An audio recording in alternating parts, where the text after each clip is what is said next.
What's up guys, welcome to Daily Dose of Reddit. This is your host, Zach, and today's subreddit is r/MaliciousCompliance. Don't forget to like, subscribe, and hit that bell to never miss an episode. This story is called The Delayed Prestigious Event. I post this here, although it is, content-wise, somewhere between r/MaliciousCompliance and r/ProRevenge. This story dates a couple of years back and is set in Germany. Obviously, the names have been changed to not bully anyone. Also, this is a secondary account, so it won't come back to haunt me. I am not a native English speaker, so I am sorry for any grammar errors or weird wording. The protagonist. There's me, IT worker in a medium-sized company. Lars, my direct boss. Not an IT person, but a great guy all around. Manages technical backend. Karen from HR. A stickler to the rules and a true bureaucrat at heart. Lara, event organizer.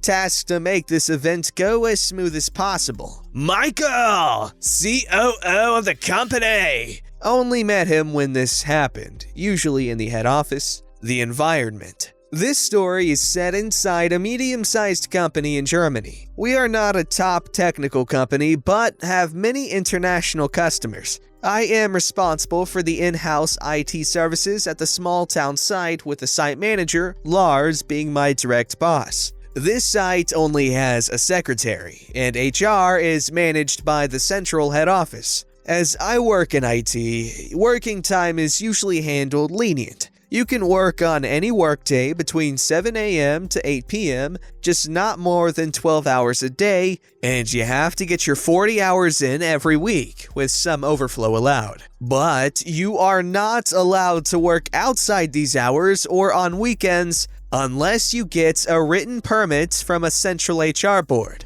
The first incident. You all know that when something happens in IT, you sometimes have to react. So the day comes and I get a call on a weekend that a important system has gone down. I realize that it is no big deal, so I cancel my plans and go in on a Saturday evening, nothing fancy planned. The whole problem is rather easy to fix. I switch to the reserve server, load config files, reload the backups, and everything is back up and running in 2 hours. The following week, I have to do it all again because the spare hardware used in a pinch was not powerful enough. The fallout. So during the next week, the crap really starts to hit the fan. First, I get some bullcrap from the supply office for using the spare server. It is supposed to be always in reserve if a core system goes down, which just happened on the weekend, and the person using it has to immediately order a replacement. I told them I couldn't do that because none of these guys were there when it was urgently needed, and the replacement order was with him on Monday. We talk a bit workshop and he laughs it off, telling me he had to remark it because of official guidelines and to be more careful next time. Next is HR. I got the notice from Karen that the Saturday repair was not covered by any written permit that I should have gotten at least a week ahead of time. She doesn't understand a thing about IT, but tells me that I always need to have a written permit or it will have direct consequences. I will not get paid for that time, and I'm even getting pointed for being in when I am not allowed to. It even goes so far that if this happens again, my contract is in danger. I get all this in writing. Important later. From now on, I always check my times there, but luckily, the next 3 months, no important system goes down at the weekend. The setup. Our company is hosting a big event at a nice local location, a week long. From 8 a.m. Monday till Friday, international meetings with 90% external guests and lots of prestige. There's a small team in company set up and managed by the event organizer Lara. I am informed by my boss Lars that I need to set up IT. We go to the location and find out that there is only a closed network available, so we have to provide our own IT.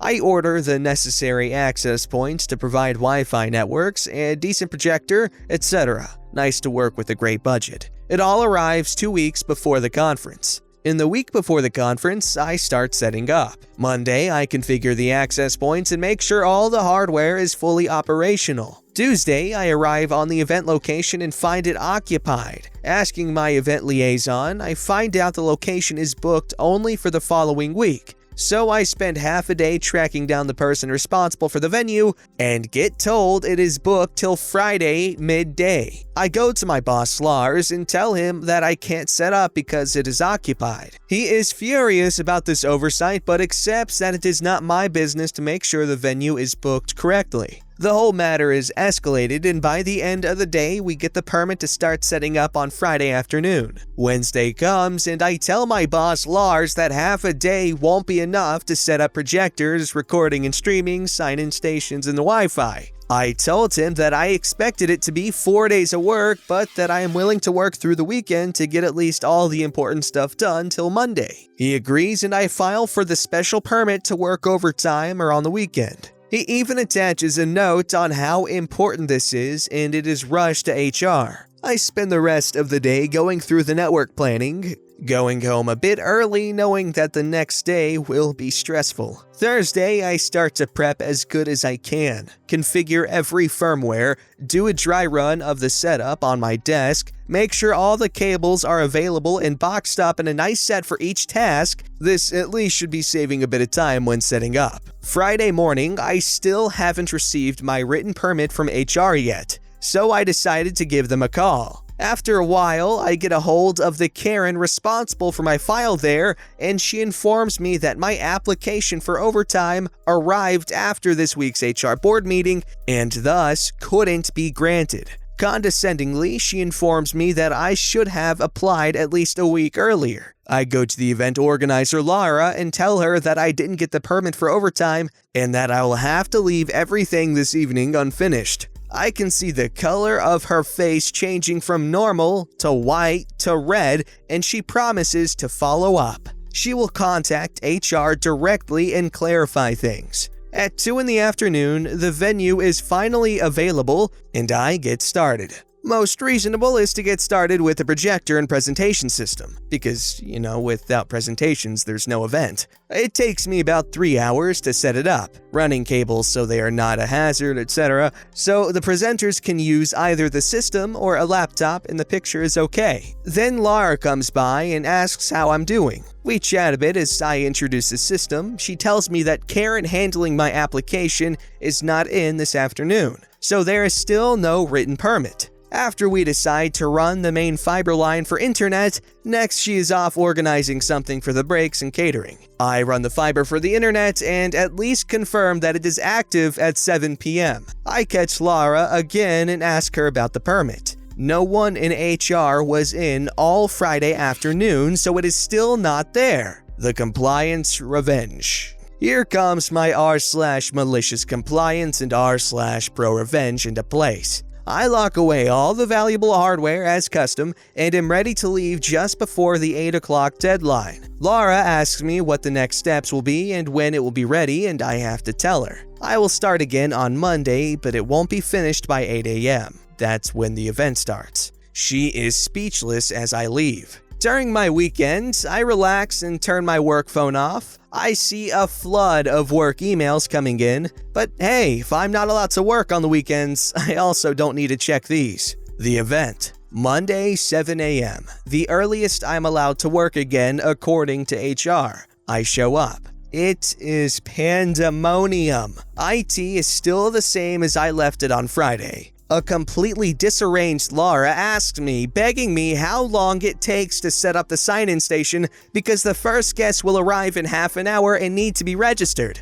I get to work setting it up as fast as I can, but it still takes till nearly 9 a.m. till all the credentials are loaded and the digital sign-in can start. All the while, I hear mumbling that the Wi-Fi isn't working. No surprise, the access points are not installed at all, not even the wires run. Lara clearly organized a second breakfast for the waiting guests and excuses all the time for the technical difficulties. At 9 a.m., the event can finally start. There is still no Wi-Fi, there is no internet for the online presentations, and there is no streaming. I can't continue to set up since this would mean me running around with a ladder during the introductory presentation. So I also grab a second breakfast and wait. Shortly before the delayed 10:30 coffee break, Laura, Lars, and even the COO Michael come up to me and ask me what is the holdup. Michael is enraged that this state is embarrassing the whole company in front of all their international partners.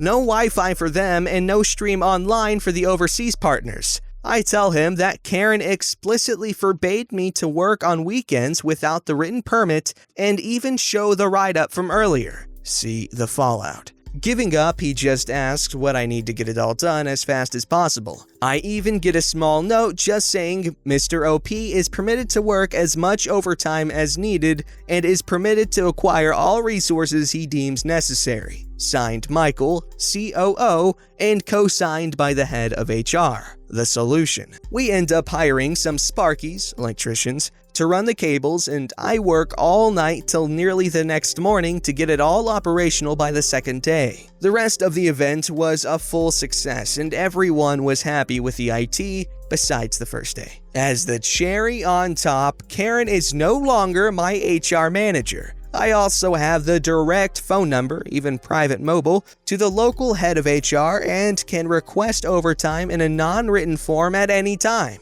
Sometimes it pays to play exactly by the rules, even if they make no sense. Oh my gosh, we can't have Karens in HR. The point of HR is to defy the Karens. HR is supposed to be on your side. I mean, I don't know. I've never really had an HR, really. So is that what they typically are supposed to be? Like, hey man, we're on your side employees, we'll protect you. Or is that a union? They both do that, right? I don't know how work works, man.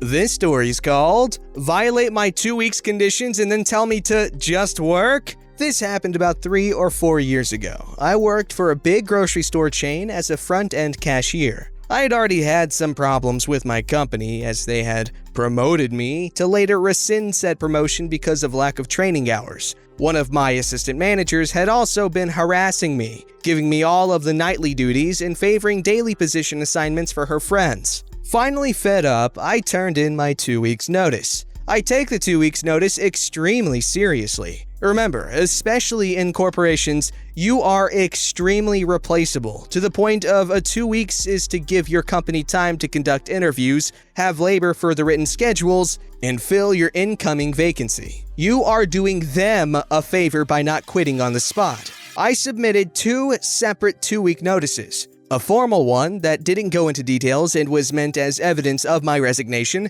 and an informal one for my department manager explaining the poor treatment I experienced that led to my resignation. I specifically told her to not schedule me with the bully assistant manager. The first week goes with little problem. 2 days into the second week, I arrived for my shift to find that the bully assistant manager had been scheduled as my manager on duty. Fan-freaking-tastic. I seek out my department manager and question why she has violated my condition. She explains that she has spoken to my manager on duty in that, everything will be fine because I'm here, so just work, okay? When I return to my department to receive my position, I see that I'm scheduled on the self-checkout station. This is by far the best station because you don't have to scan or bag. You just help older people who struggle with the machines and check IDs for alcohol. Well, the bully assistant manager has commandeered my station because her knee is bothering her. I immediately smell BS, but say nothing as I head to my normal checkout lane. Well, surprise, surprise, an hour goes by and the bully's best friend has arrived for her shift. The bully's best friend's position was easily the self-checkout station because, again, it's easy, and she was even lazier than me. She also used the quiet moments to shop for her groceries. Time theft, anyone? Suddenly, the bully's knees is feeling 100% better. She hops off the self-checkout, sends her best friend to the station, and hops on a normal lane. I am seething. Cue malicious compliance. Grocery stores have peak times, usually around 4 to 6 p.m. when people are getting off work. Working on a register during these times can be crazy. But I was also one of the faster workers, so it's no sweat. My manager tells me to just work? Sure, I can work my ass off. I give every customer the friendliest customer service I can and work accurately but quickly. My lane moves 3 times faster than the other open lanes combined. And before I know it, the peak has ended. Once sticking around for another 10 minutes or so to confirm the peak has ended, I calmly shut down my register, clock out, and leave. 4 hours before my shift was supposed to end, and I don't come back.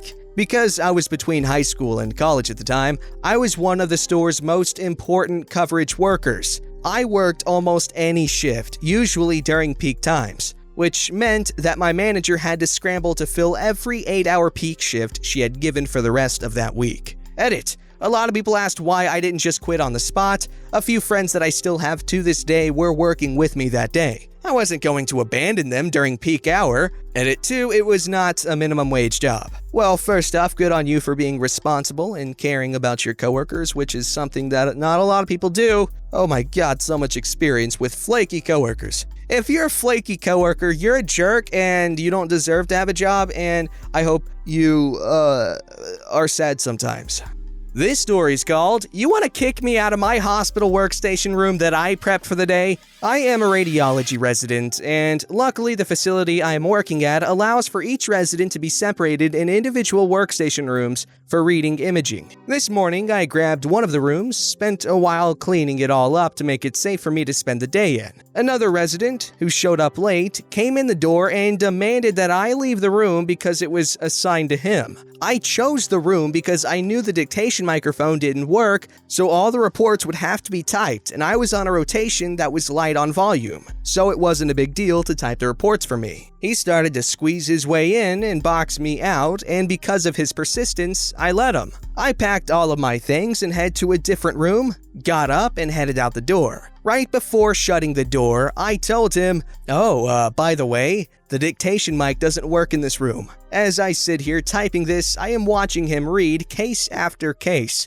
which he has to individually type. Meanwhile, I have spent the day studying and relaxing in my new, cleaned room. And no, the room was not assigned to him. I love stuff like this, where you pick something because you know you specifically can deal with one of its shortcomings, and then some jerkbag wants to take it just because you want it, and so then they aren't capable of handling said handicap, so they end up sucking at whatever it is that they were trying to do. That is some good stuff.